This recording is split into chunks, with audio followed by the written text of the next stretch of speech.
Salam jumpa teman-teman. Selamat malam Pak. Selamat malam Pak Andi. Pak Andi Olim. Ya, Malam Pak Andi. kita bersyukur pada Tuhan karena kita sudah menyelesaikan satu topik yang cukup seru juga, yaitu Ayub, Iblis, dan Tuhan. Sudah 11 sesi kita lewati. Dan bersyukur ya, boleh banyak yang sharing mendapat berkat dan dapat kekuatan untuk ya menjalani hidup yang penuh dengan pencobaan dan masalah yang memang tidak pernah berhenti dalam kehidupan kita sebagai manusia. Oke, hari ini kita mau masuk pada topik yang baru. Sebelum saya menjelaskan, mari kita berdoa terlebih dahulu. Kita bersyukur dan mohon pimpinan Tuhan.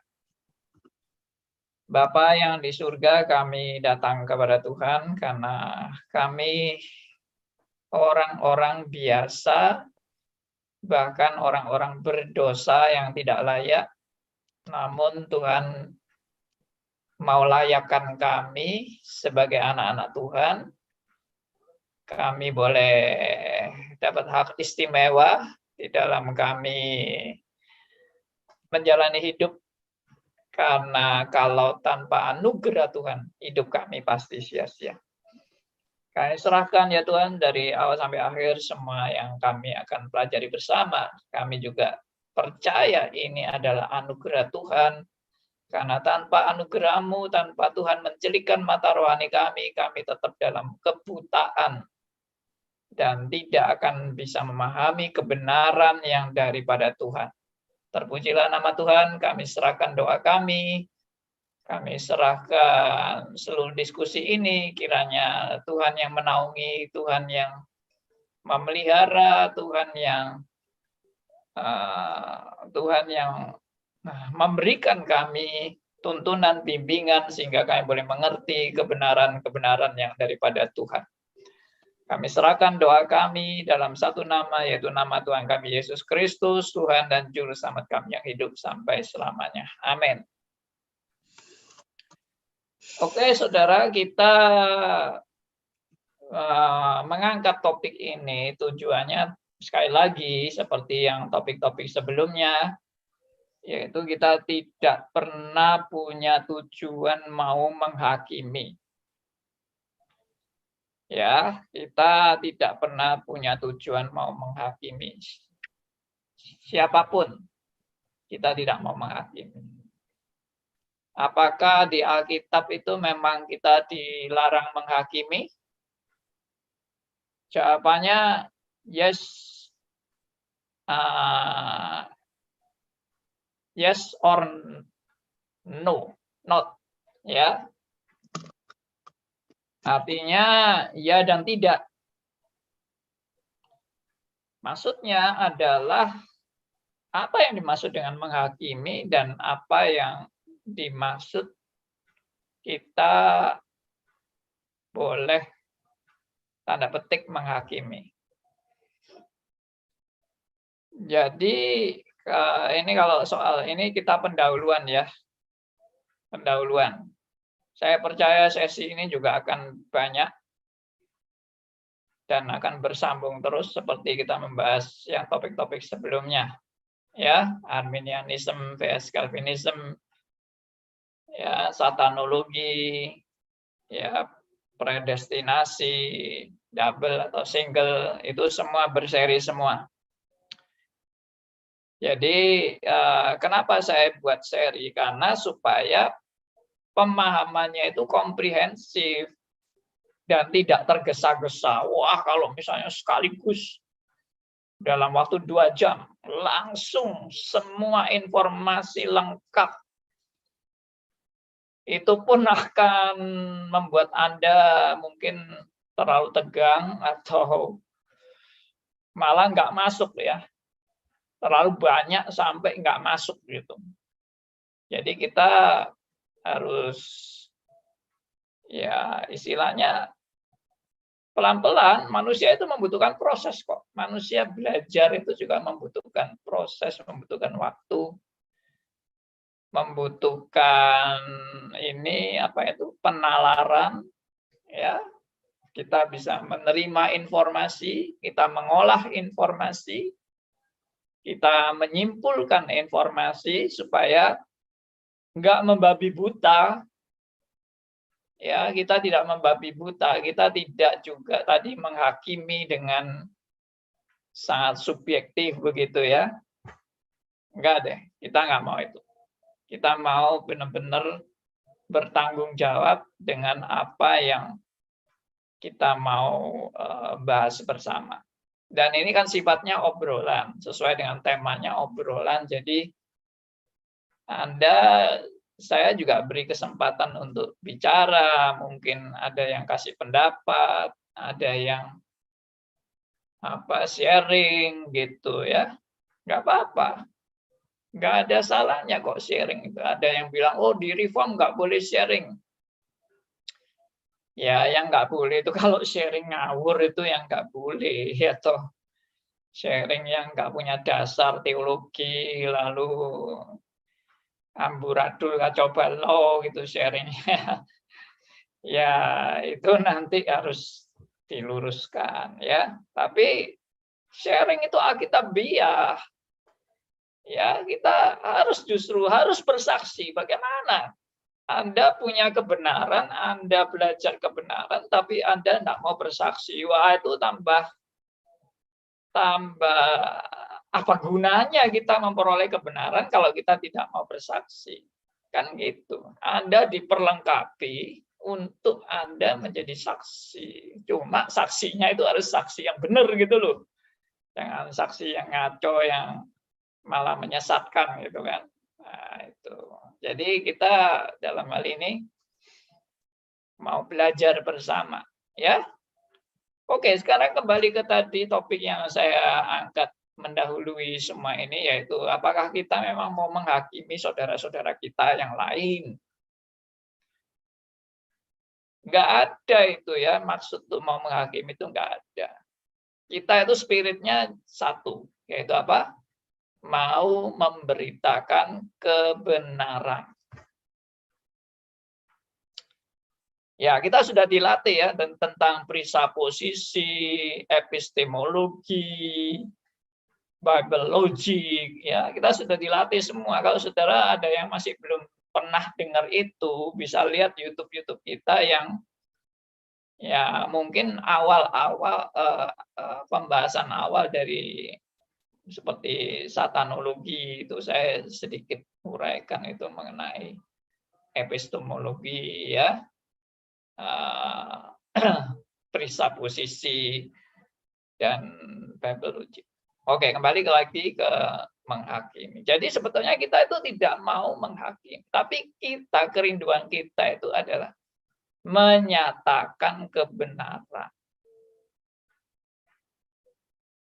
Apa salah sih kalau kita ini mau menyatakan kebenaran atau menyaksikan kebenaran? Ya, apa salah? Ya pasti nggak salah lah. Semua orang boleh menyatakan atau menyaksikan kebenaran asal kebenarannya itu ada dasarnya, bukan pokoknya. Kalau pokoknya itu ya sudah namanya tidak perlu diskusi. Kalau pokoknya itu ya bahasa Jawanya itu sakarepmu lah, semaumu lah, seenakmu berkatalah. Tapi itu kan kita tidak mau seperti itu. Kita mau betul-betul apa yang kita mau katakan itu bertanggung jawab. Nah, kita mau menyatakan kebenaran. Nah, di dalam kita menyatakan kebenaran itu memang harus tahu risikonya. Ya. Kita waktu mau menyatakan kebenaran sekali lagi harus tahu risikonya. Risikonya apa? Salah satunya, kalau kita menyatakan suatu kebenaran, lalu orang yang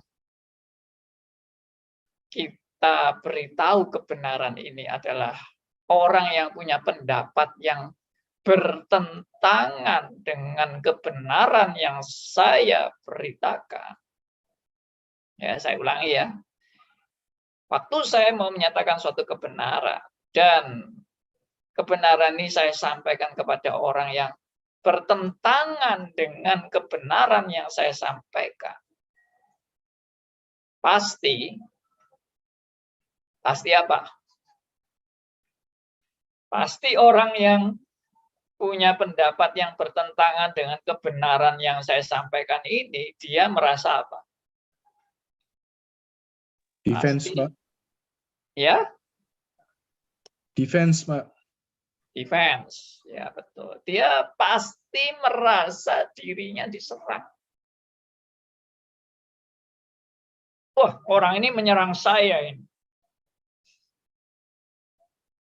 Ya, sehingga tadi defense. Oh, defense itu pasang benteng. Ya tuh, pasang kuda-kuda. Ini orang mau nyerang saya. Wah, gua pasang kuda-kuda ini menghadapi orang seperti ini. Ya, itu juga mungkin harus pakai cara yang bagaimana waktu menyampaikan kebenaran. Ya kan? Caranya itu juga penting lah. Ya, kita mau pakai cara gua antem lu. Ya. Atau kita pakai cara bersahabat, ya. Bersahabat itu ya mungkin bisa ditangkap beda memang. Kita bisa saja mau bersahabat, tapi orang yang menerima informasi itu, dia anggap kita itu nggak bersahabat. Lu mau musuhi gua ya? Apalagi kalau sumbu pendek kan, orang lagi ngomong-ngomong enak-enak, langsung wah sudah panas ya, sudah mau ajak berantem. Ya enggak lah, jangan gitu ya kan. Kita ini maunya kasih informasi. Kalau you misalnya langsung menganggap ini palsu, berita palsu ini, fitnah ini, kurang ajar. Ya sabar dulu sebelum Anda menuduh ini fitnah, ini kurang ajar, ini berita palsu. Belajar dulu. Ya kan? Kan nggak ada salahnya kita kalau mau belajar itu, apa salahnya sih belajar? Kecuali saya ajari Anda belajar yang nggak benar, misalnya mari kita belajar mencuri. Ya itu sudahlah, Anda tinggalkan aja kalau memang nggak benar ya, memang itu suatu hal yang bertentangan dengan moral. Secara umum aja orang tahu kok. Masa belajar mencuri itu benar? Ya enggak lah, ya kan? Belajar memperkosa orang. Ya itu semua. Anda kalau kita punya pikiran sehat, kita bisa memilah ini memang ajaran sehat, ini ajaran bohong, ya, ini fitnah dan sebagainya.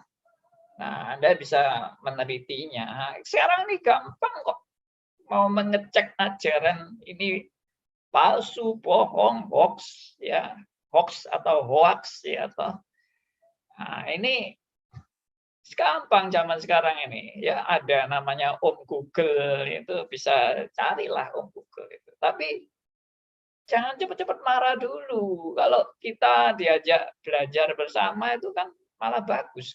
Ayo belajar bersama, yuk. Ayo, kecuali Anda anggap saya setan. Kalau Anda menganggap saya setan, ya sudah, jangan mau belajar sama setan gitu loh. Tapi kalau Anda anggap saya ini ya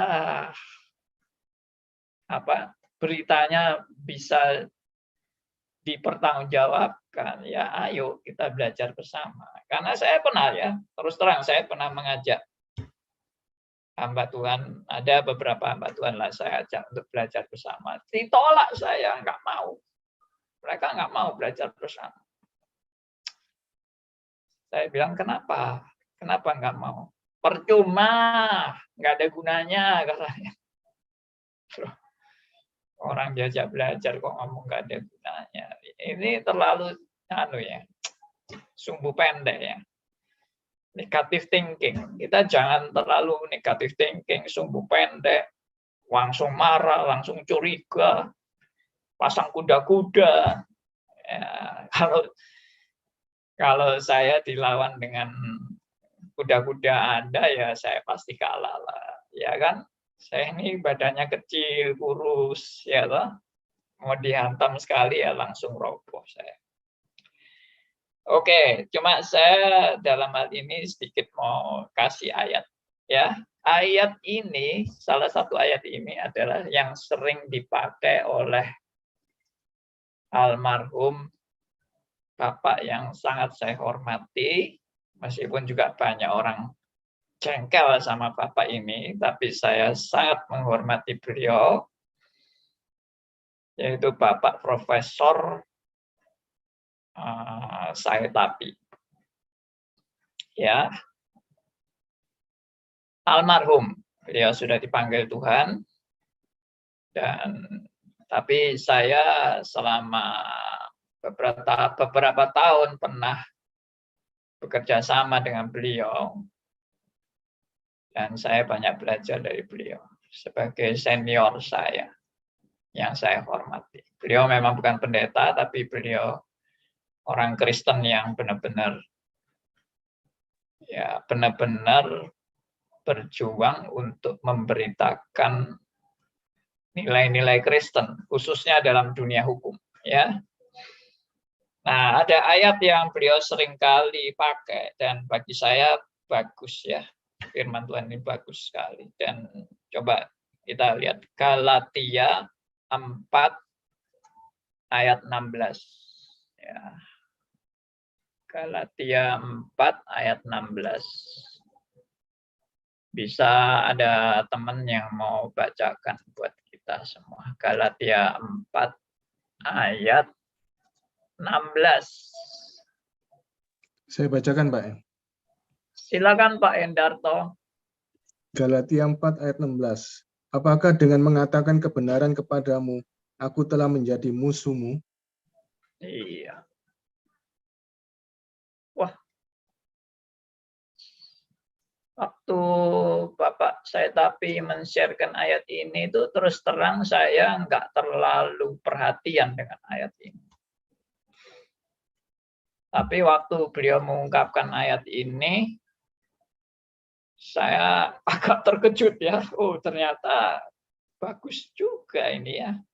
Ini Rasul Paulus yang menulis surat untuk jemaat Korintus ya. Galatia, jemaat Galatia. Dan Paulus memang menegur jemaat Galatia dengan memberitakan kebenaran-kebenaran kepada jemaat Galatia yang mulai menyimpang. Ya.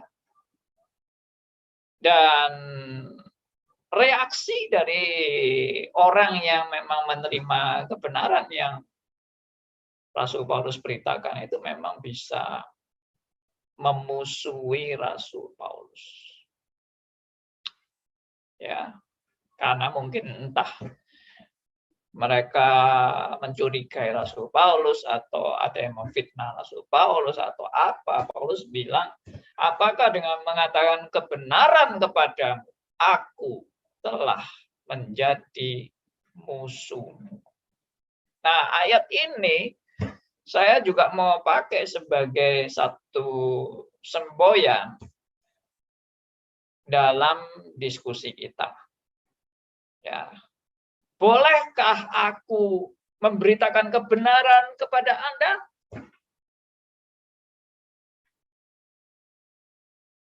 Dan apakah kalau saya memberitakan kebenaran, aku itu menjadi musuhmu? Semoga tidak, ya.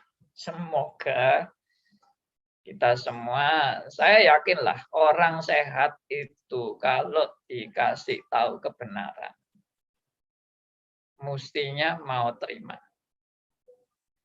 Coba renungkan baik-baik ya. Orang sehat, kalau sehat pikirannya maksudnya, ya orang yang sehat pikirannya, kalau dikasih tahu kebenaran, itu pasti tidak akan menganggap itu orang yang mau bermusuhan. Ya, dan tidak dianggap sebagai musuh. Orang yang memang mau menyatakan satu kebenaran, malah bersyukur mestinya, kok malah tambah marah, tambah dianggap musuh. Ya. Ya itu. Oke. Boleh Jadi saya, mari kita renungkan baik-baik. Pak, boleh saya Silakan. mengenai menanggapi tadi, Pak. Ya. Saya mau bertanya kepada diri saya sendiri, kalau saya ketemu sama orang, seberapa kenal saya kenal orang itu untuk datang kepada saya untuk menyatakan kebenarannya? Kalau saya tidak kenal, gimana, Pak? Kan kita juga harus berteman dulu untuk supaya kita bisa tahu sampai di mana pengetahuan temannya itu atau lawan bicara kita, ya kan? Kan tidak bisa kita langsung, misalnya tanda kutip, kalau saya berkunjung di rumah sakit, saya tidak kenal, tahu-tahu saya, ya saya diusir, Pak. Terima kasih, Pak. Oke, bagus. Ilustrasi yang bagus. Ya. Memang ada etikanya, istilahnya gitu. Memberitakan kebenaran itu ada etikanya. Jangan ucuk-ucuk, datang nggak kenal, langsung dikodrai, langsung nggak tahu ujung pangkalnya. Pokoknya kebenaran langsung diberitakan gitu aja. Bahkan mungkin dengan gaya yang wah sangat keras dan ya atos gitu ya, mungkin atos. Ya tentunya marah ya orang. Kamu itu siapa? Kamu nggak kenal saya. Kamu kok tahu-tahu mau ngorbai saya, itu mau apa kamu? Ya betul, setuju. Mandi. Bahwa kita itu harus mengenal dan sebagainya. Cuma itu tidak bisa disamaratakan, semua kasus itu harus kenal dulu, ya. Karena ada waktu-waktu tertentu yang kita itu nggak kenal. Tapi itu kesempatan kita bisa ngomong-ngomong sama dia. Dan kita tidak pernah akan ketemu dia lagi. Ya, atau misalnya jadi suatu perjalanan mungkin di luar negeri atau di mana gitu ya. Ya, kesempatan ngomong ya, tapi tetap dengan sopan. Kita boleh bicara dengan sopan, dengan baik.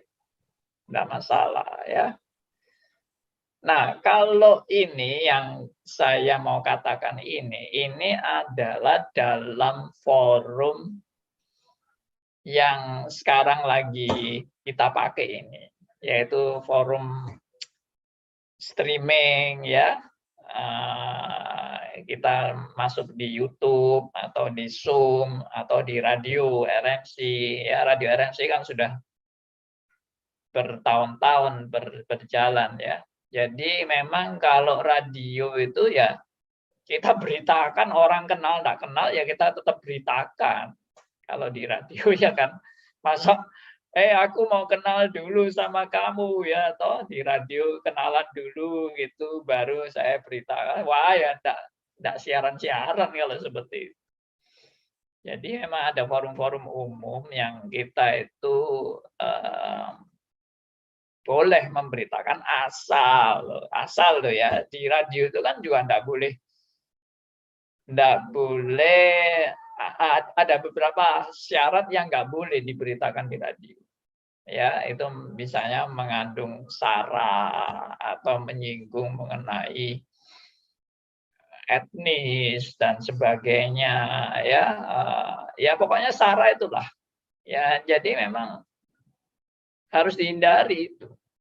Dan memang nggak boleh memanfaatkan media sosial untuk politik dan sebagainya, kan nggak boleh, Kak. Itu nanti dimanfaatkan oleh penguasa-penguasa tertentu untuk mempengaruhi dan sebagainya. Oke ya, jadi menurut saya simpel aja deh. Kalau berarti kan, oh iya, silakan Pak Gegi. Pak Andi, yang pengalaman saya dengan grupnya Andika, pernah sama Pak Pendeta Solomonio, itu langsung mendadakan ke rumah sakit, mereka sangat respect sekali ya, gitu. Jadi ngijili sampai beberapa orang yang nggak apa-apa semuanya, gitu. Mungkin keadaan sakit ya, kalau nggak keadaan sakit mungkin bisa marah, mungkin. Nah, keadaan sakit kesempatan kita masuk terus. Ya oke lah, kita nggak mau bicara itu ya, nanti banyak sharing-sharing penginjilan dan sebagainya. Ya saya juga penginjilan di rumah sakit, tapi memang cara ngomongnya itu kan mesti yang sopan, ya kan? Jangan terus langsung ngancam-ngancam orang gitu kan. Makanya ada yang diusir juga itu penginjilan di rumah sakit, ada yang diusir karena ngancam-ngancam gitu. Ya oke lah, kita yang penting kita tahu maksudnya ya, kita tahu maksudnya. Oke, tolong mic yang belum di mute, coba di mute kecuali mau bicara. Silakan kalau mau bicara boleh. Ya. Pak Andi. Ya, silakan Pak Ruslan. Ya, Pak, malam, Pak. Malam. Ini kan berbicara tentang kebenaran. Kebenaran yang mutlak, hakiki itu adalah firman Tuhan. Yes. Dan hari ini kita berbicara tentang karismatik, Pentakosta, Injili, dan Reform. Ini saya kira mereka juga semua berdasarkan kebenaran firman Tuhan. Yes. Dan firman Tuhan itu adalah mereka semua menafsir dari pengajaran mereka sendiri. Yes. Dari pengajaran yang dari atas dan lain sebagainya, sehingga terjadi perbedaan. Kita menyampaikan kebenaran, ya, tapi mereka melontarkan yang tadi dikatakan bahwa defense, itu apakah mereka tidak boleh, karena mereka ngomong, oh, kamu juga menafsir seperti ini, aku menafsir dengan segini. Kenapa saya berbicara tentang itu? Kalau kita lihat, waktu, mungkin Pak Andi tahu, antara MS dan BA. Nah, tentang penebusan terbatas. Saya kira ini dua orang tokoh juga sangat dihormati. Nah, itu bagaimana menurut Pak Andi?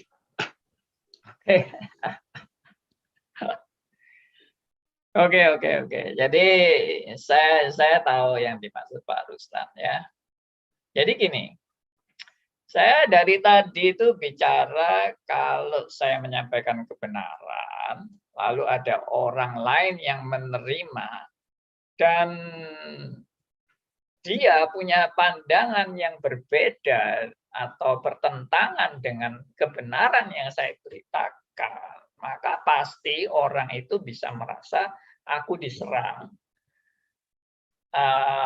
aku dihakimi, ya atau bisa gitu, atau menuduh saya, kamu itu orang sombong, ya atau kamu ini sok benar, apa dirimu aja yang benar, gua salah, misalnya gitu kan. Nah, itu bisa reaksi itu muncul begitu. Dan tapi saya tidak menyalahkan loh. Saya dari tadi tidak pernah nganggep salah.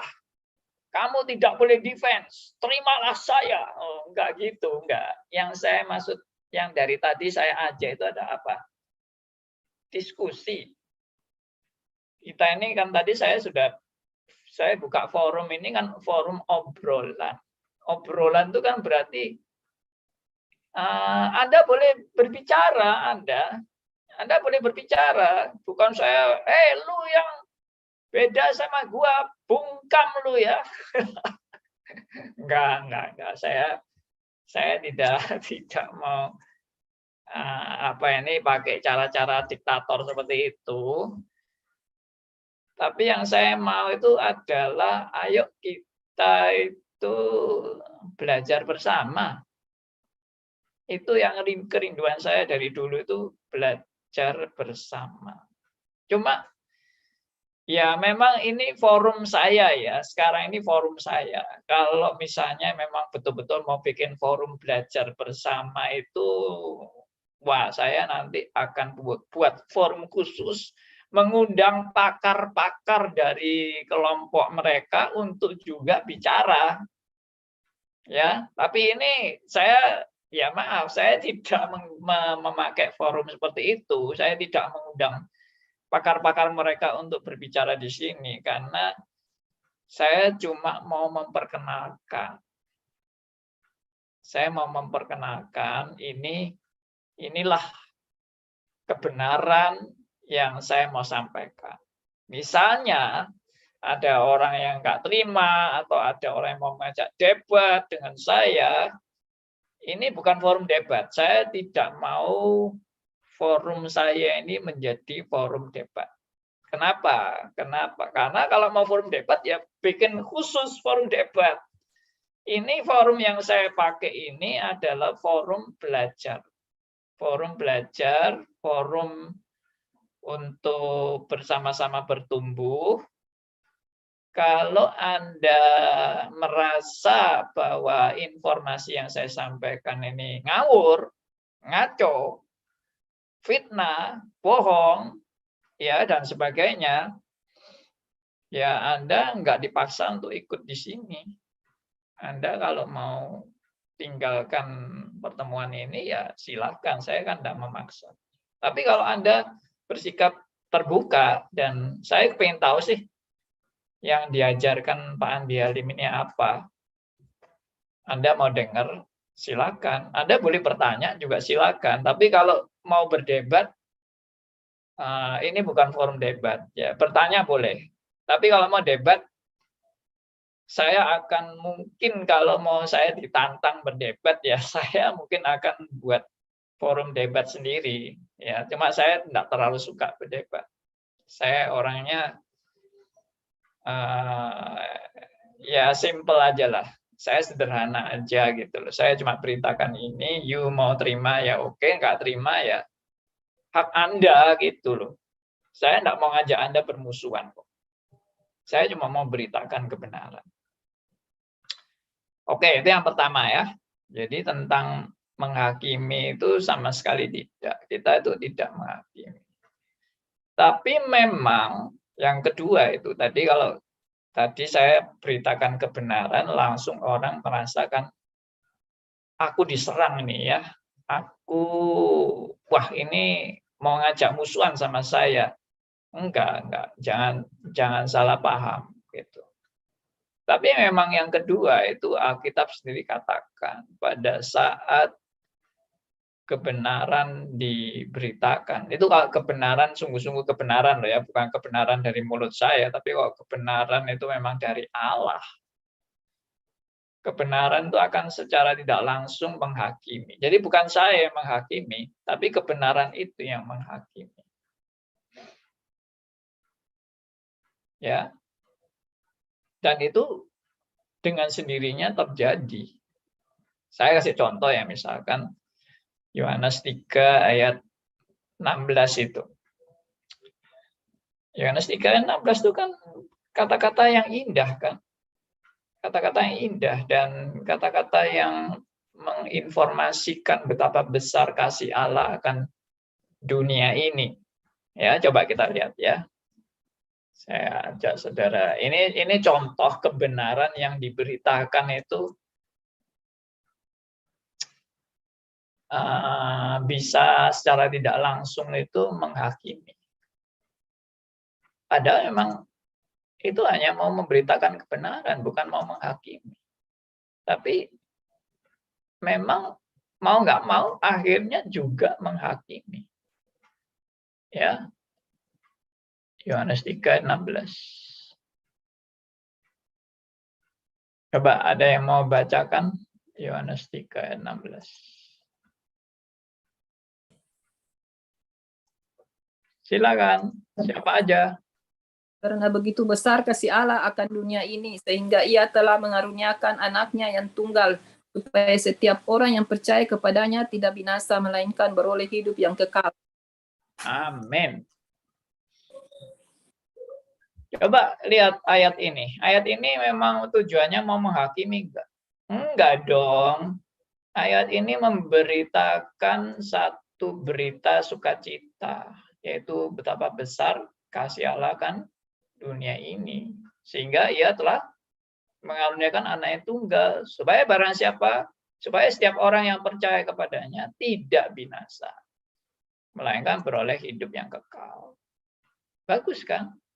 Ya bagus ayat ini. Tapi coba kita lihat ayat selanjutnya, ayat 17 bagaimana. Sebab Allah mengutus anaknya ke dalam dunia bukan untuk menghakimi loh, memang tidak untuk menghakimi.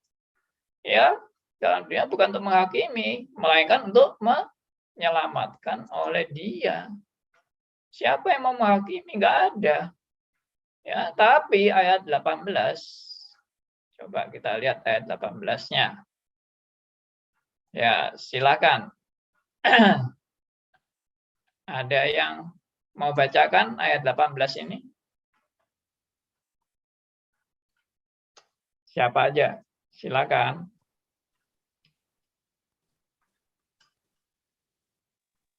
Barang siapa percaya kepadanya, ia tidak akan dihukum. Barang siapa tidak percaya, ia telah berada di bawah hukuman, sebab ia tidak percaya dalam nama Anak Tunggal Allah. Nah, ayat 16 yang beritanya begitu bagus. Lalu ayat 18 ini kalau direnungkan jadi nggak enak ya. Iya toh, barang siapa yang percaya, ia tidak akan dihukum. Tapi barang siapa tidak percaya, ia telah berada di bawah hukuman. Sebab ia tidak percaya dalam Anak Tunggal Allah. Dengan kata lain, berarti hukuman dari kalimat Yohanes 3:16 itu penghakiman itu sudah disediakan di balik kalimat itu. Anda mau bereaksi apa dengan Yohanes 3:16? Percaya? Anda tidak dihukum. Tidak percaya? Anda dihukum. Jadi sebetulnya kebenaran yang mau dinyatakan itu tadi. Jadi kebenaran yang mau dinyatakan itu secara tidak langsung itu sudah menyatakan suatu penghakiman. Misalnya gini ya, saya kasih contoh aja yang paling gampang lah. Misalnya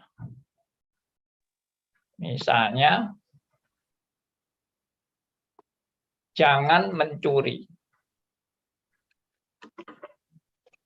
Nah, jangan mencuri ini kan suatu berita hukum Allah kan, berita kebenaran bahwa inilah hukum Allah. Jangan mencuri. Nah, jadi kalau Anda tidak mencuri ya, it's okay. Tapi kalau Anda mencuri, Anda sudah secara tidak langsung masuk dalam kategori bersalah dan melanggar. Nah, itulah berita kebenaran, saudara-saudara. Jadi nggak ada yang kebenaran yang tidak punya risiko, itu nggak ada. Kalau itu betul-betul kebenaran ilahi ya.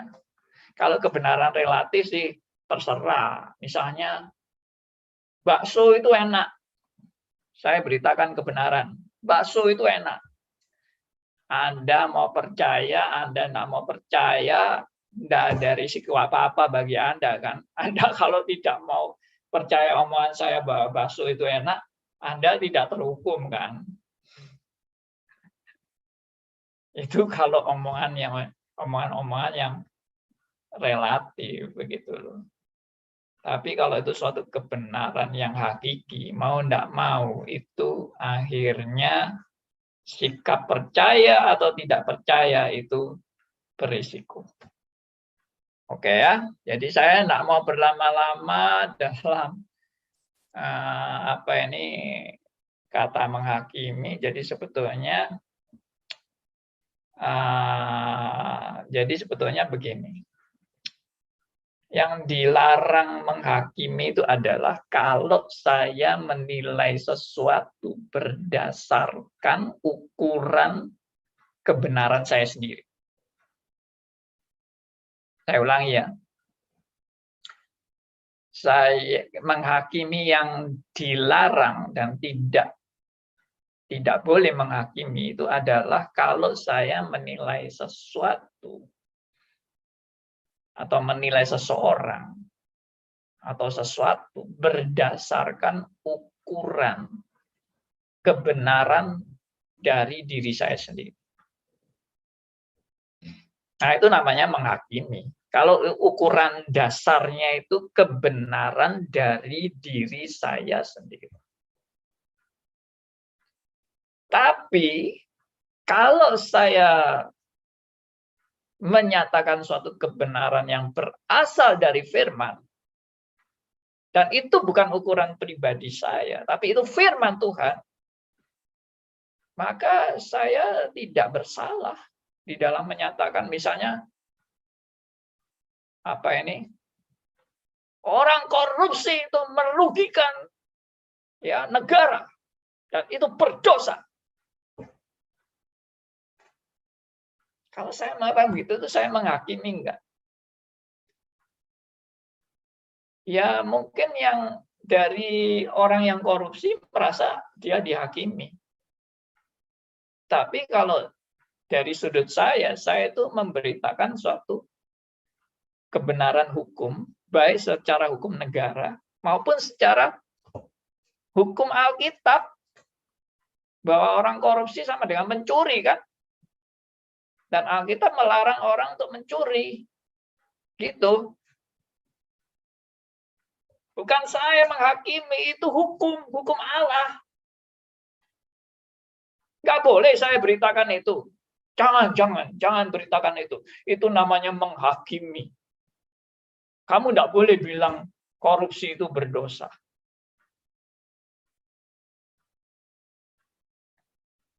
Wah, ini kalau sampai saya dilarang ngomong korupsi itu berdosa, ini namanya sudah itu namanya ya?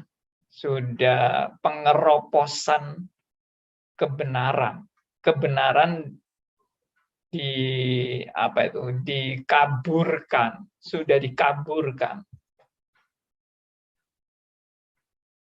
Nah, itu nggak benar kan? Saya harus beritakan kebenaran sesuai dengan maksud firman Allah. Oke, saya sekarang tanggapi yang tadi Pak Ruslan ngomong. Itu memang suatu yang krusial untuk lingkungan kita sekarang ini, ya. Dan itu menjadi peka. Tapi saya nggak takut. Saya sudah bicara soal saya bicara soal Arminianism, Calvinism, ya. Saya bicara soal predestinasi dan sebagainya, itu saya nggak takut beritakan itu. Kalau ya itu tadi saya bilang, saya kan punya dasar ngomong kan. Kalau dasar saya ini dianggap salah, coba buktikan bahwa saya salah. Itu aja deh. Kalau Anda bisa buktikan bahwa saya salah, menurut firman loh ya, bukan menurut Anda.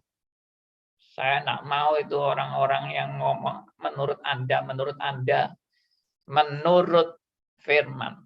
Mari kita buka firman bersama. Nah, itu kalau mau forum diskusi atau debat itu, saya senang sebetulnya. Saya debat tuh senang saya. Ya, saya bukan saya merasa diri saya pintar tuh ya. Saya ini di antara teman-teman saya itu sebetulnya saya itu yang paling bodoh. Ya. Tapi bukan berarti saya ngomong itu asal ngomong nggak ada dasarnya. Enggak lah. Ya.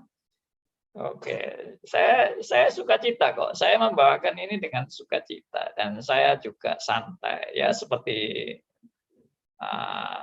forum ini adalah forum obrolan santai.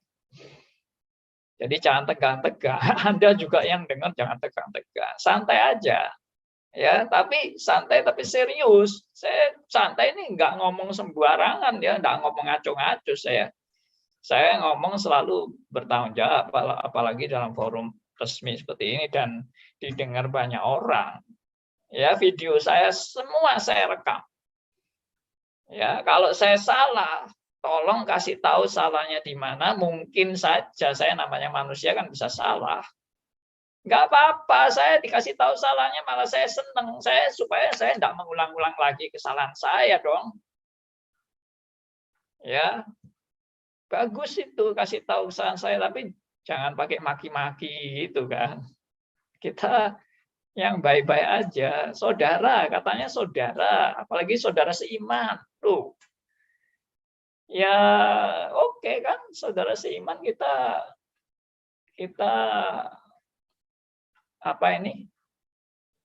bergandengan satu dengan yang lain ya. Jangan bermusuhan. Saya ini justru sangat rindu bergandengan dengan teman-teman yang berbeda dan berbeda pandangan dan yang mungkin juga selama ini mencurigai saya. Ya, saya kan pernah ceritakan, saya itu dulu dari kelompok karismatik. Saya ini dulu orang karismatik, saya ini karismatiknya benar-benar tik-tik-tik.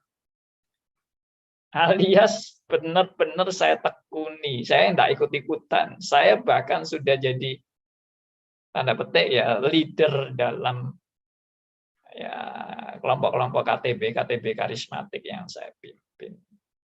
Ya, waktu itu saya masih di Salatiga. Yang pernah tahu saya di Salatiga dulu bagaimana ya pasti tahu saya dulu karismatiknya gimana. Ya. Jadi menurut saya nggak apa-apa, Anda punya pandangan berbeda, Anda punya penafsiran yang berbeda. Bagi saya itu wajar. Saya ini dulu juga punya penafsiran yang berbeda. Ya, dan orang punya penafsiran berbeda itu sebetulnya nggak bisa 100% disalahkan. Kenapa? Karena manusia emang terbatas kok.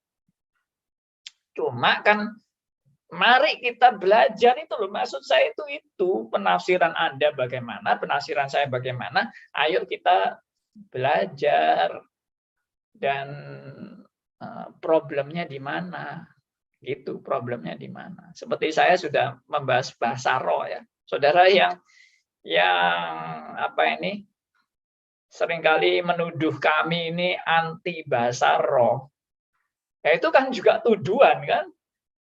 Coba itu dengarkan uraian saya tentang bahasa roh itu. Saya itu ngawur atau saya itu ngarang-ngarang atau saya itu antipati bahasa roh atau saya betul-betul memberitakan Alkitab tentang bahasa roh.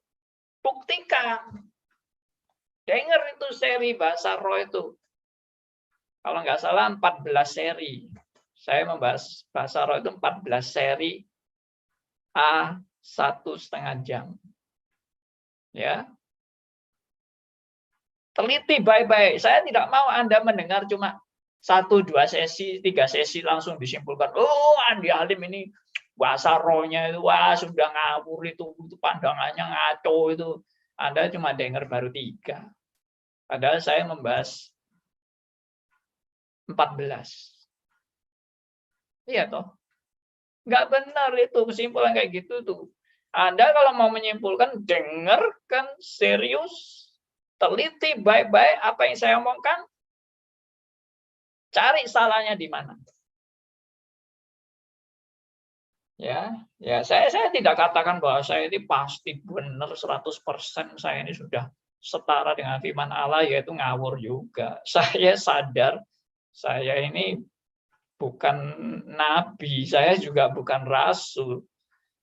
Saya ini cuma ya seorang hamba Tuhan yang manusia yang tidak punya jabatan seperti nabi dan rasul. Kita ini ya istilahnya hanya penerus sajalah yang tidak punya jabatan yang sehebat apa begitu loh. Ya. Kalau tadi barusan masuk YouTube, wah ini hamba senior reform. Saya ini tidak pernah merasa senior sama sekali, malah saya ini merasa orang yang malah nggak ada artinya saya ini. Di kelompok saya sendiri loh. Ya toh.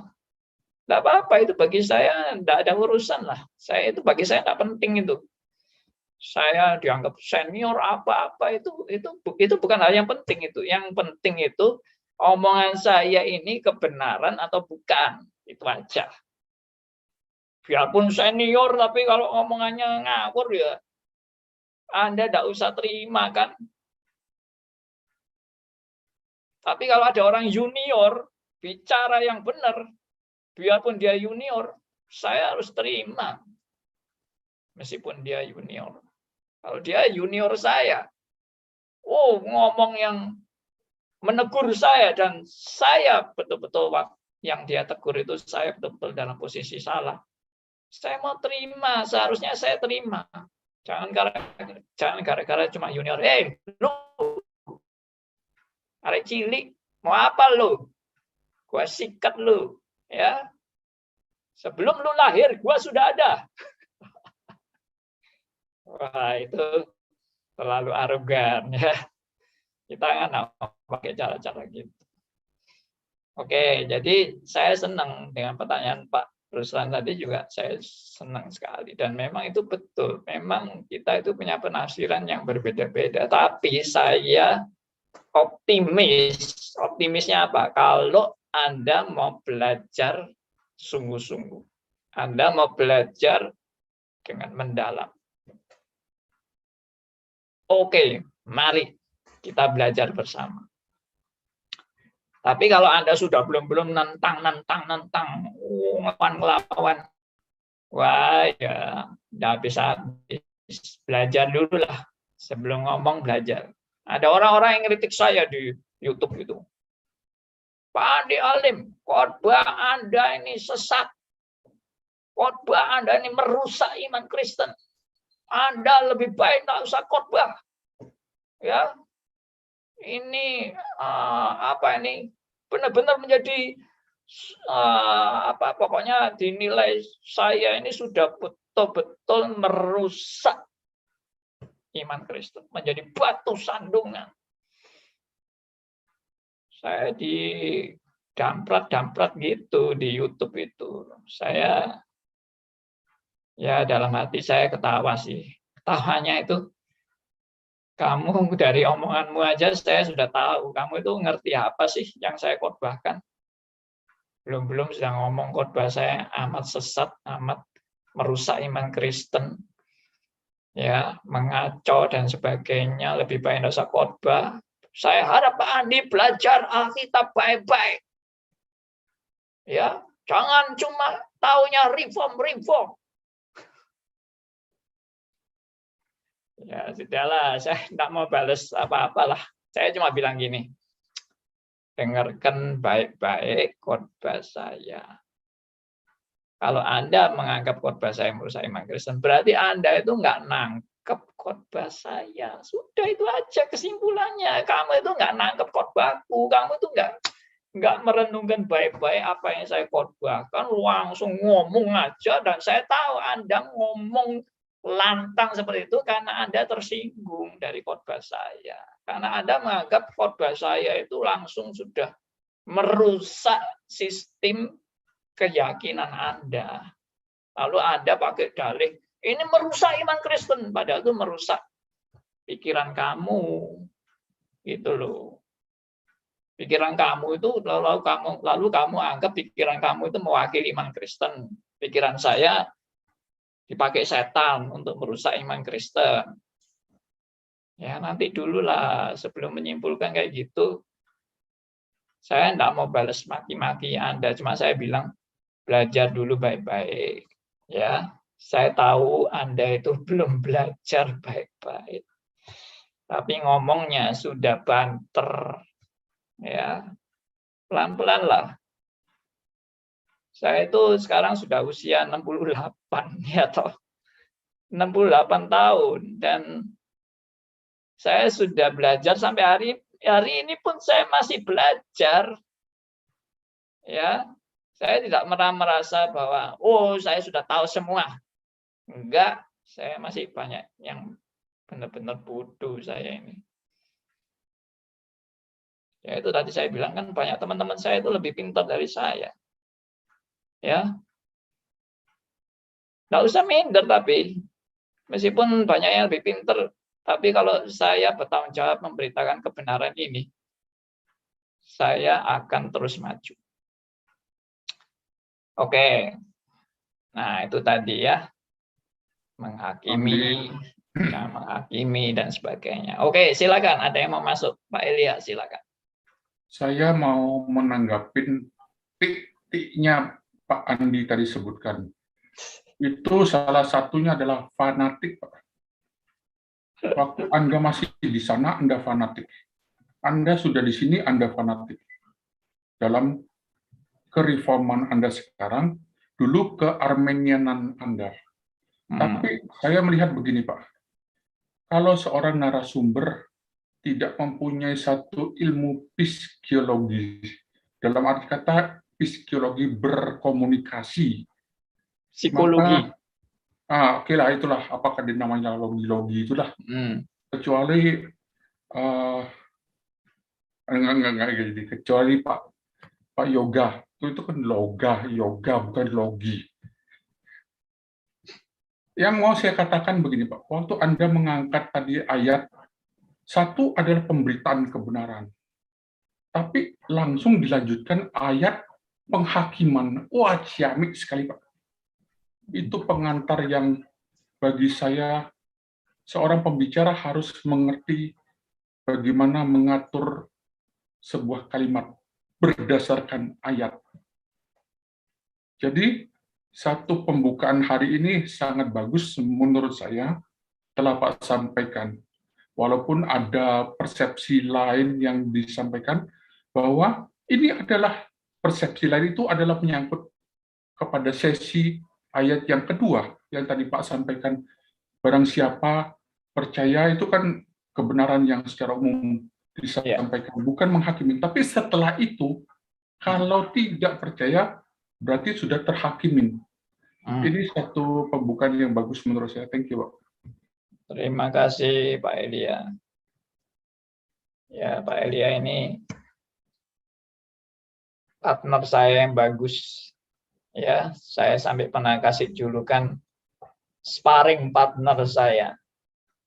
Ya, saya senang. Pak Elia seringkali juga menanggapi pandangan saya atau pendapat saya ditanggapi. Tapi itu saya senangnya itu apa yang dikatakan Pak Elia itu membuat saya makin mempertajam apa yang saya mau sampaikan yang belum jelas.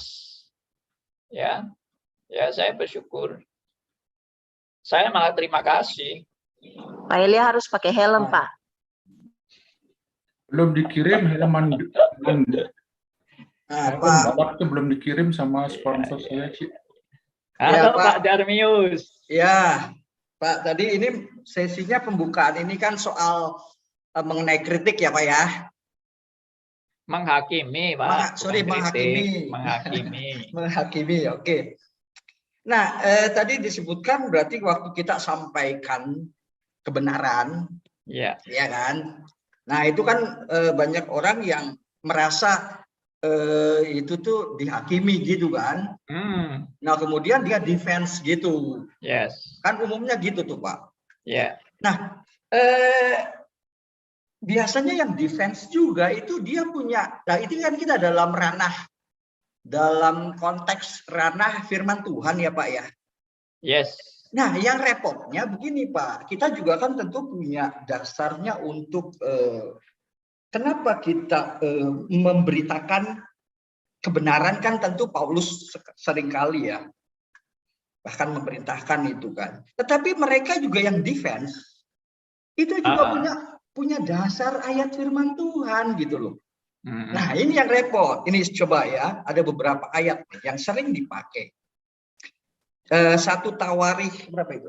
1 Tawarikh 16 ayat 22. Ya, saya bacakan aja ya.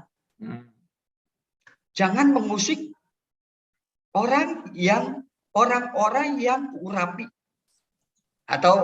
dan jangan berbuat jahat terhadap nabi-nabiku. Nah biasanya gini loh Pak, biasanya ayat ini hanya dipotong, bahkan kata-katanya aja salah. Jangan mengusik atau jangan mengusik orang yang diurapi. Biasanya ini yang menjadi mereka defense itu punya dasar ayat firman Tuhan. Yang repot begitu loh Pak. Nah ini jadi itu kan sebetulnya begini, kalau kita ya kita ngerti ya Pak ya. Sebetulnya konteksnya kan berbeda dengan yang sekarang. Iya Pak ya. Hanya kemudian kan diambil gitu loh. Nah jadi dan kedua begini loh Pak. Loh, kalau kita ngomong, wah itu kan sebetulnya konteksnya atau kejadiannya nggak memper, nggak pas dengan nggak related sebetulnya dengan apa yang keadaan sekarang gitu loh Pak. Nah, tetapi mereka juga ada satu argumen lagi. Loh, ini kan aku berdasarkan Alkitab kan firman Tuhan. Nah, ini jadi ini Pak, kira-kira 2 ayat argumen ini yang perlu kita clearkan Pak. Oke. Karena mereka kan punya senjata juga. Iya kan? Kan gitu. Ada lagi kira-kira gitu loh Pak. Ya, cukup Pak. Iya kan? Jelas. Jadi gini ya. Semua pakai ayat. Iya dong, memang kita orang Kristen ya harus pakai ayat. Masa pakai majalah ya toh. Masa pakai koran, ya enggak lah, pakai ayat lah. Cuma kan saya sudah ngajarin ya, bagaimana kita sebagai orang Kristen bertanggung jawab mempergunakan ayat sesuai dengan konteksnya. Ya, nah itu memang ya, yang seringkali jadi problem. Ya, problemnya itu adalah pakai ayat sih pakai ayat, tapi kalau keluar dari konteks, itu jadi sudah bukan ayat lagi, itu namanya kejahatan menurut saya Pak. Dalam tanda kutip ya. Perkosa ayat itu namanya. Ya. Nah itu, jadi menurut saya, ayolah kita pakai cara yang fair, bahwa kalau kita menggunakan ayat itu ya ayat yang sudah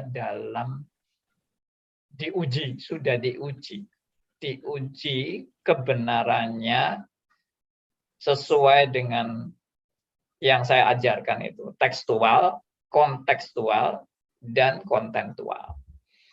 Jadi kalau cuma tekstual aja nggak cukup. Kalau cuma kontekstual aja juga nggak cukup. Juga harus dengan sampai kontentual. Jadi memang satu bagian ayat itu bisa ditafsirkan yang sama sekali bertolak belakang dengan ayat-ayat yang lain. Nah, itu aja sudah seharusnya kalau kita tahu bahwa aku menafsirkan ini, lalu ada ayat lain yang bicara itu, dan ini dan itu ternyata saling bertolak belakang. Berarti ada something yang harus saya pahami, karena ayat dan ayat itu nggak mungkin berkontradiksi. Maka seringkali yang terjadi adalah beradu ayat. Ya toh, adu ayat. Ini bukan adu ayam ini. Kita bukan beradu ayam, kita beradu ayat. Wah, ayat ini, ayat ini, ayat ini. Wah, lalu yang lain pakai, udah saya pakai ayat ini, ayat ini, ayat ini. Seharusnya kita itu malu loh kalau berdebat kayak gitu itu. Kenapa? Karena berarti menunjukkan ayat-ayat Alkitab itu saling bertolak belakang. Saling berkontradiksi ayat Alkitab itu ya, berarti nanti yang ketawa apa? Yang ketawa itu orang di luar Kristen. Loh, ini loh bukti nih. Ayat-ayat Alkitab itu yang dipakai orang Kristen itu isinya saling berkontradiksi. Gitu kok mau dipercaya ayat-ayat itu. Nah, itu yang mestinya menjadi satu presupposisi kita juga kan, bahwa ayat-ayat Alkitab itu tidak mungkin saling bertentangan.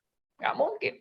Jadi kalau Anda menggunakan satu ayat, lalu ada orang lain menggunakan ayat lain, dan itu kelihatannya, loh kok ternyata berkontradiksi, bukan berarti gua pokoknya mau pakai ayat ini, lu pakai ayat itu, terserah. Ya, yang jelas ayat kita berbeda, kita saling bertentangan. Oh, nggak bisa gitu dong.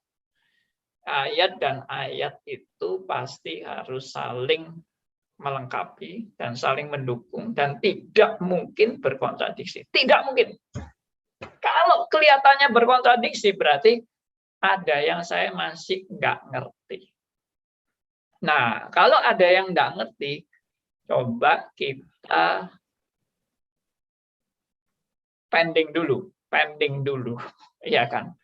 Di pending itu digantung dulu sambil saya pelajari baik-baik. Ini kok bisa bilang gini, ini kok bisa bilang gini. Contohnya misalnya sekali selamat tetap selamat. Ya toh, orang Kristen kan berkelahi di sini.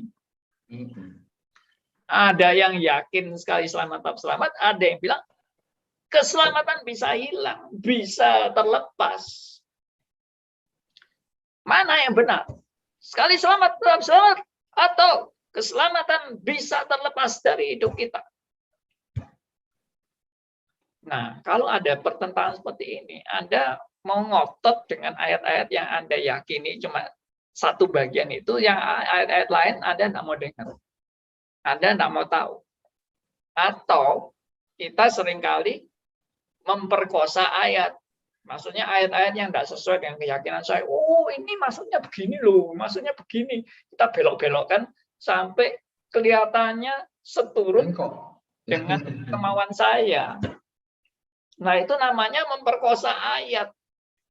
Ya, kita nggak setuju lah kalau Anda main perkosaan terhadap ayat. Ya, itu tidak benar. Ayat itu harus diteliti tadi secara tekstual, kontekstual, kontentual. Itu penafsiran paling sederhana. Langkah paling sederhana adalah yaitu tadi tekstual, kontekstual, kontentual. Nah, mungkin saya nggak menjelaskan di sini ya, karena nanti kalau saya jelaskan putar terus, padahal sudah saya bahas di sesi-sesi sebelumnya. Ya, kalau Anda mau dengar ini, mungkin sebetulnya yang sudah mengumpulkan banyak sesi-sesi saya itu ya Pak Elia itu. Mestinya Pak Elia itu punya daftar ya Pak. Daftarnya. Oh, mau bicara ini tekstual, kontekstual, kontentual. Wah, ini di topik apa, satanologi, sesi keberapa, menit keberapa. Wah, itu baru canggih itu ya. Tapi hal itu sudah pernah Pak tantangkan kepada kami. Siapa yang berkomitmen mencuplik 3 menitan? Saya sudah tolak, Pak. Jangan sebut nama saya. Saya soalnya panjang. Ya. Saya ingin menanggapi Pak Darmius. Tadi Pak Andi sudah mengatakan loh Pak, forum beliau ini forum bukan debat. Kalau yang Pak angkat ayat-ayat itu nanti akan dia buat forum itu, waktu itu kita akan debat di sana. Thank you. Iya. Oke. Baik, ada pertanyaan lain?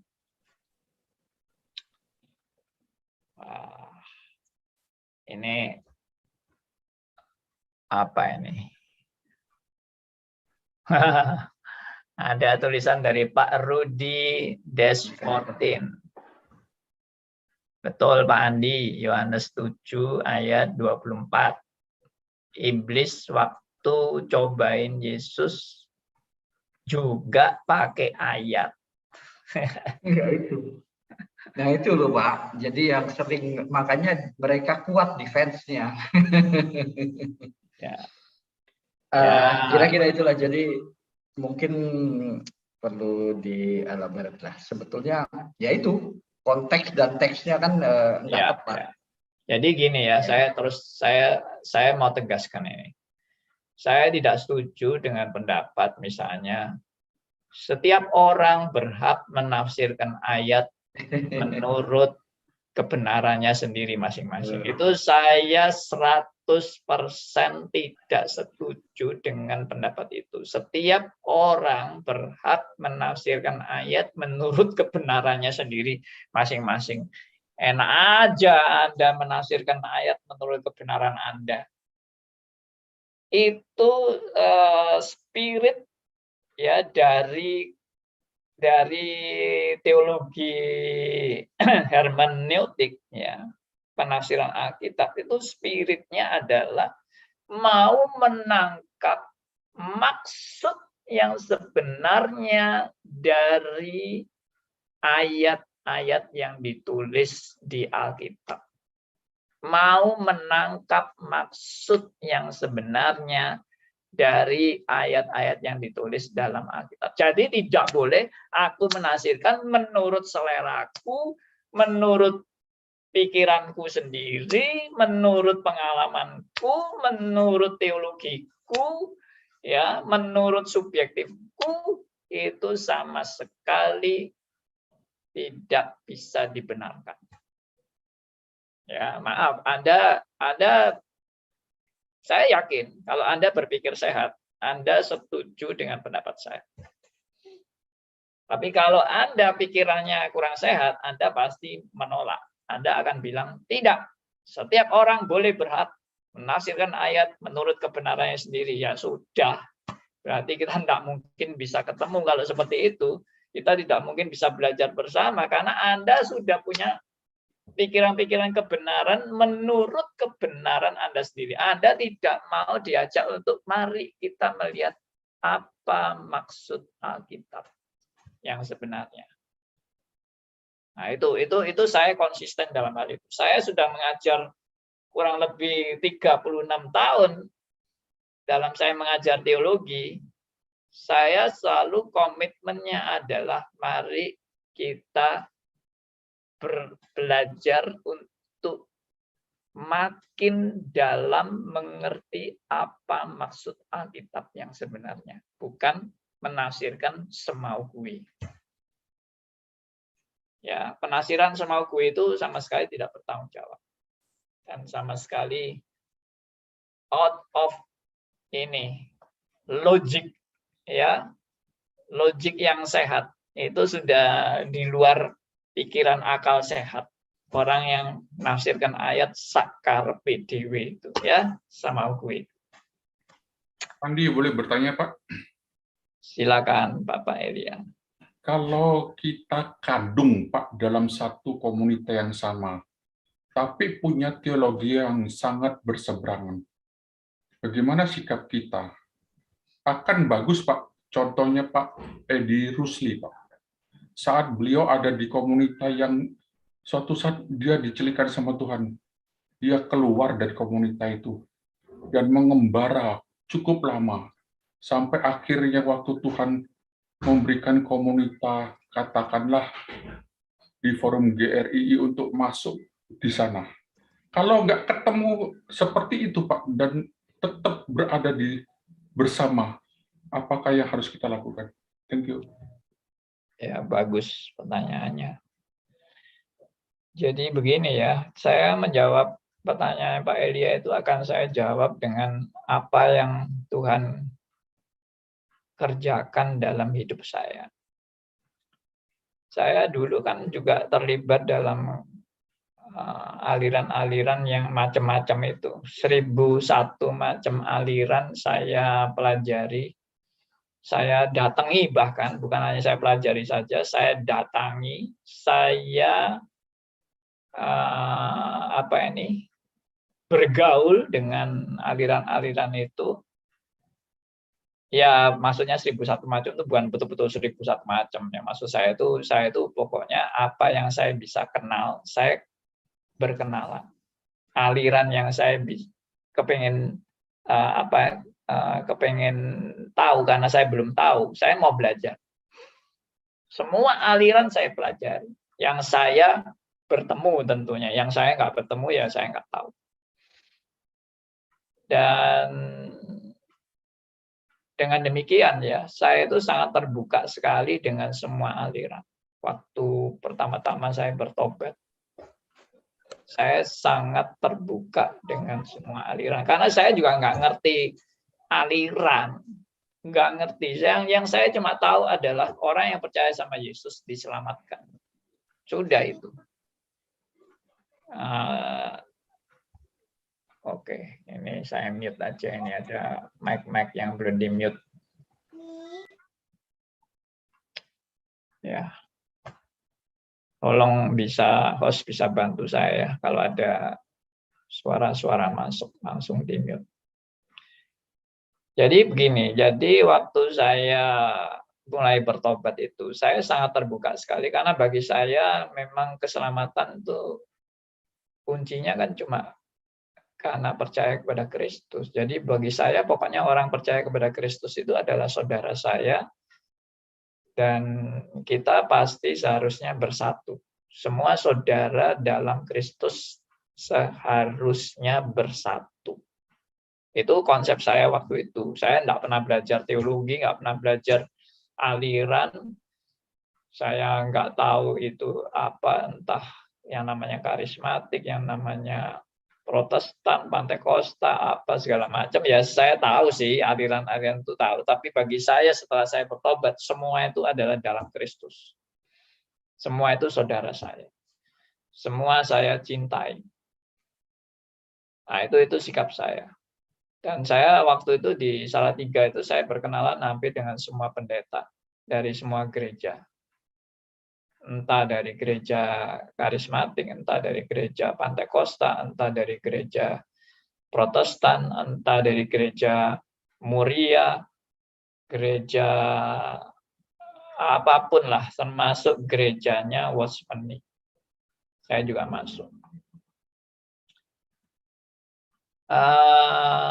Nah, lalu pertanyaan Pak Ilya tadi, bagaimana kita ini menyikapi itu perbedaan-perbedaan dan saling bertentangan itu. Nah, saya baru menyadari kalau itu mulai bertentangan itu pada saat saya yaitu tadi mulai belajar. Pada saat saya mulai belajar, saya mulai sadar gereja yang saya ikuti ini adalah gereja yang tidak sama dengan gereja si A, si B, si C. Nah, karena itu majelis di gereja yang saya istilahnya saya dari kecil berada di gereja itu menentang pendapat saya bahwa kita seharusnya di gereja ini mengundang pembicara dari gereja mana-mana. Itu waktu itu saya kan dihakimi oleh majelisnya, saya itu dianggap sudah melanggar asas gereja waktu saya mengundang pembicara-pembicara dari gereja lain. Bagi saya kan semua pembicara kan saudara kan. Tapi begitu saya mengundang pembicara A, pembicara B, langsung sudah reaksinya majelis-majelis itu marah sama saya. Saya waktu itu belum majelis, saya masih pemuda. Dan saya terus baru tahu, ternyata bertentangan ya. Ternyata majelis-majelis ini menolak ya. Lalu alasannya cuma bertentangan dengan asas dasar gereja. Bagi saya asas gereja itu apa? Asas gereja itu ya mestinya Alkitab dong. Asas gereja itu ya firman Tuhan dong. Berbeda apanya? Wah, Alkitabnya juga sama. Itu kepolosan saya dan ketidaktahuan saya waktu itu ya. Tapi saya tetap berjuang untuk bisa, kalau bisa tetap mengundang pendeta-pendeta, tapi tetap nggak boleh ya sudah. Akhirnya saya adakan malah persekutuan di luar gereja, sudah biarin aja, nggak boleh di gereja ini ya, saya bikin di luar gereja. Ya, saya waktu itu sudah jadi pemimpin persekutuan ya, waktu di Salatiga. Nah, jadi tapi ada satu hal yang dari pertanyaan Pak Elia itu yang saya mau tegaskan di sini. Tapi meskipun saya itu tidak punya dasar teologi dan tidak tahu mana ajaran benar, mana ajaran salah, dan semua saya ikuti. Tapi ada satu hal yang Tuhan tanamkan kepada saya, yaitu saya merindukan kebenaran. Sudah itu.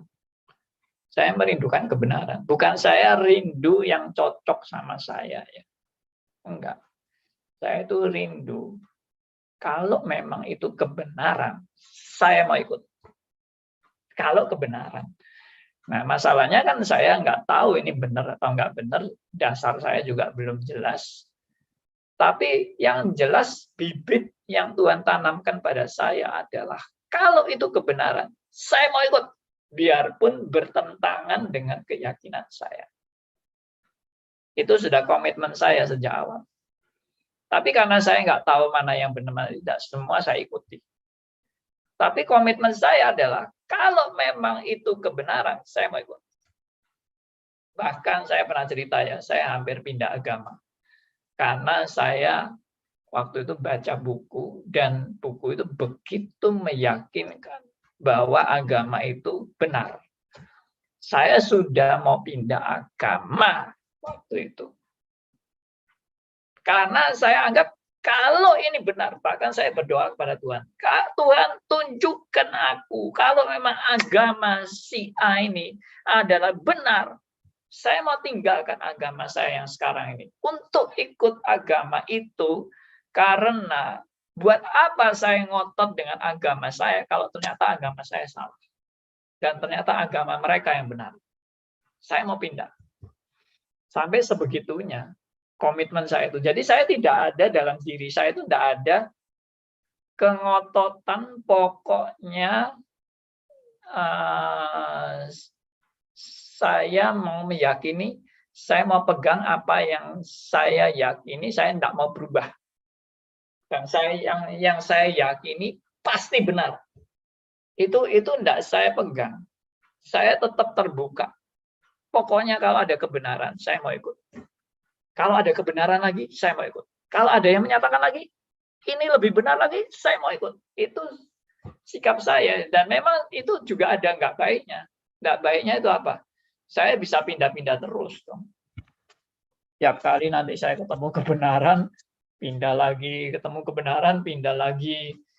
Ya, nggak stabil kan. Tapi saya percaya ada tuntunan Tuhan. Di dalam saya betul-betul mencari kebenaran itu. Tuhan tuh step by step memimpin saya. Bagaimana saya makin lama makin belajar kebenaran yang bisa dipertanggungjawabkan. Itu. Bukan asal kebenaran.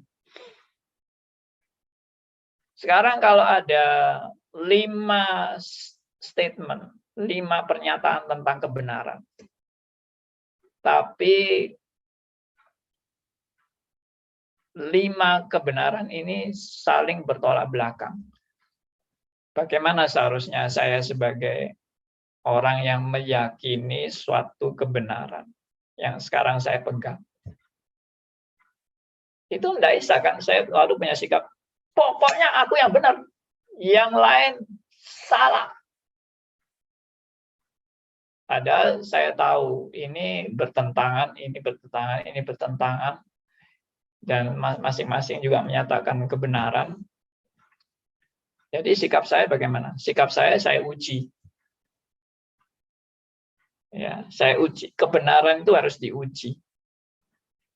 Apakah kebenaran ini sungguh-sungguh kebenaran yang sejati, atau kebenaran palsu, atau kebenaran yang setengah kebenaran, atau kebenaran yang betul-betul menyeluruh, atau yang bagaimana. Itu harus diuji.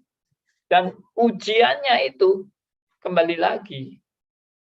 Kalau Tuhan tidak beranugerah, saya tetap buta selamanya. Dan bersyukur ya. Bersyukur Tuhan tuh bukakan mata rohani kita. Langkah demi langkah Tuhan bukakan, Tuhan bukakan, Tuhan bukakan. Oh ya, ini kebenaran. Oh ya, ini makin terbukti kebenaran. Oh ya, ini lebih lagi, lebih dalam lagi. Saya mengalami proses itu, saudara. Mengalami proses menuju pada kebenaran.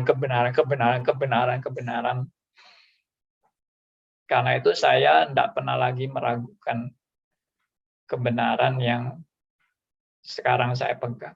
Nggak pernah meragukan, karena sudah melalui proses berlikaliku pengujian dan serong sana serong sini, dan akhirnya dari saya berkelana kemana-mana ini, Tuhan makin membuat pengalaman saya makin berkerucut dan akhirnya dituntun sampai kepada suatu yang kebenaran yang sekarang saya pegang itu yang dapat benar-benar dipertanggungjawabkan secara alkitabiah.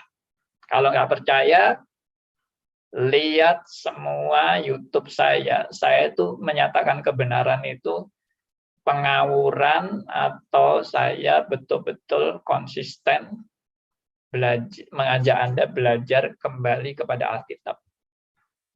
Atau saya hanya menghakimi, saya hanya bikin kebenaran sendiri, saya hanya menyatakan separuh kebenaran, atau betul-betul back to the Bible. Nah, itu Anda silakan uji deh. Kembali lagi saya bilang tadi kan, kalau orang itu otaknya sehat, mestinya diajak untuk belajar kembali pada kebenaran, mestinya mau. Kalau sampai nggak mau, nggak Pak, saya cukup, saya tidak perlu belajar kembali kepada kebenaran karena saya sudah benar. Itu bagi saya, maaf, bagi saya itu sikap ya sikap yang kepala batu. Maaf. Saya sekarang ini yang saya sudah bilang, saya ini yakin dengan apa yang saya sekarang pegang karena sudah terbukti kebenaran yang betul-betul menuju pada Alkitab. Tapi seandainya ada orang lain negur saya, Pak Andi, ternyata apa yang Pak Andi yakin itu salah, Pak. Saya akan tanya pasti, salahnya di mana?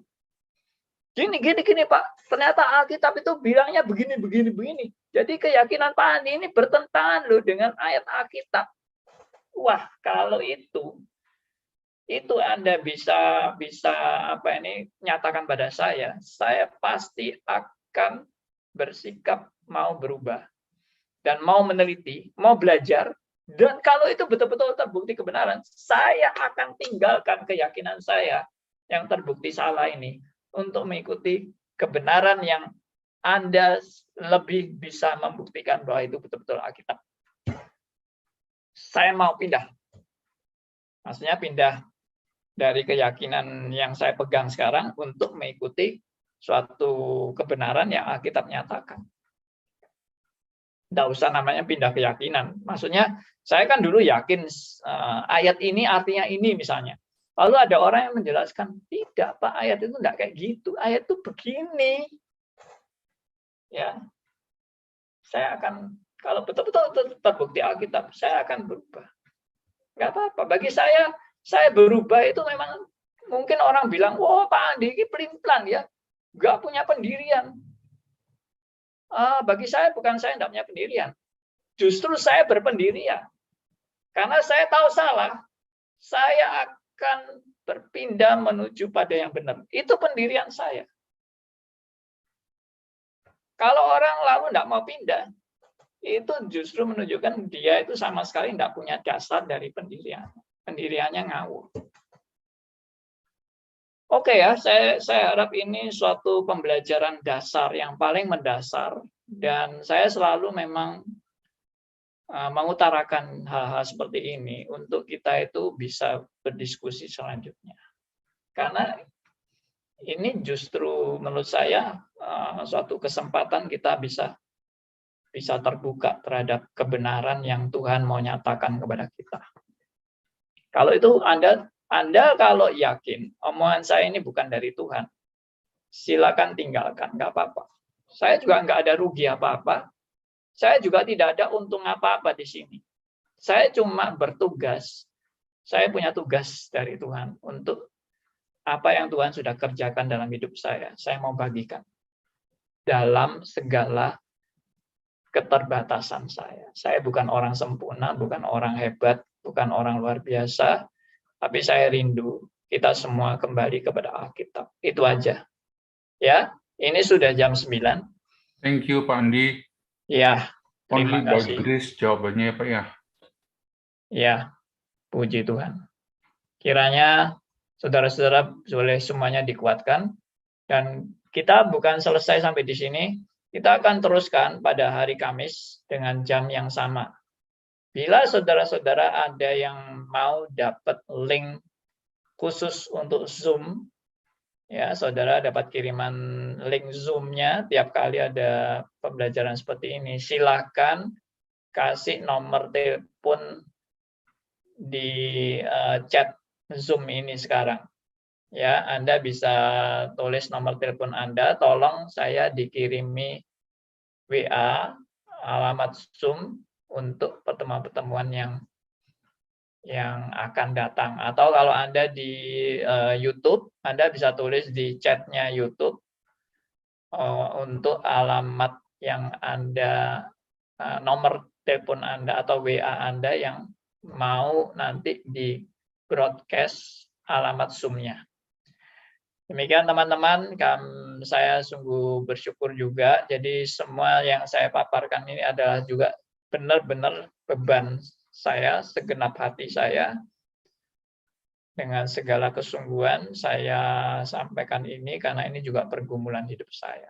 Ya, saya bukan hanya mengajar teori, tapi ini adalah bagian hidup saya. Tuhan memberkati kita semua. Dan dengan hormat saya mau minta yang pimpin doa adalah Ibu dosen kita yang juga dengan setia selalu ikut, dosen di sekolah BMW ya, Ibu Dor Onko. Bisa pimpin doa, Bu? Baik Bapak, terima kasih untuk pembelajarannya. Saya lagi disosok Pak, jadi terlambat ikut. Ya. Baik, silakan. Mari kita berdoa. Bapak Surgawi, terima kasih.